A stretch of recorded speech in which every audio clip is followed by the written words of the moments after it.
ગુજરાતમાં આ વર્ષે આવેલા કમોસમી વરસાદે તારાજી સર્જી છે. વાવથરા જિલ્લાના લોકો માટે હજુ પણ મુશ્કેલીઓ ખત્મ થતી નથી.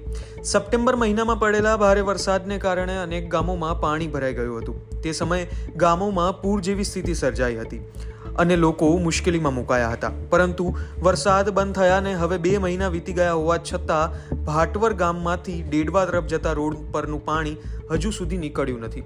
આ માર્ગ પર પાણી ભરાયેલા હોવાથી ગામ લોકોને હજી પણ ભારે મુશ્કેલીઓનો સામનો કરવો પડી રહ્યો છે. તેમાં પણ ખાસ કરીને શાળાના બાળકોને સૌથી વધુ હાલાકી થઈ રહી છે. રોજ સવારે શાળાએ જવા માટે નાના બાળકોને ઘૂંટણસમા પાણીમાંથી પસાર થવું પડે છે, જેને કારણે સ્વાસ્થ્ય અને સલામતી બંને માટે જોખમ ઊભું થયું છે. ગામ લોકોએ આ અંગે અનેકવાર તંત્રને રજૂઆતો કરી છે, પણ હજી સુધી પાણીની યોગ્ય નિકાલની વ્યવસ્થા થઈ નથી. 2 મહિના પછી પણ જો હાલત આવી રહે તો આ વિકાસની વાતો કેટલા અંશે સાચી છે એ પ્રશ્ન તો ઊભો થાય જ છે. ગામ લોકો હવે આશા રાખી રહ્યા છે કે તંત્ર તાત્કાલિક પગલાં લઈને આ સમસ્યાનો ઉકેલ લાવે. ત્યારે આ અંગે આપનું શું કહેવું છે? કરો કમેન્ટ.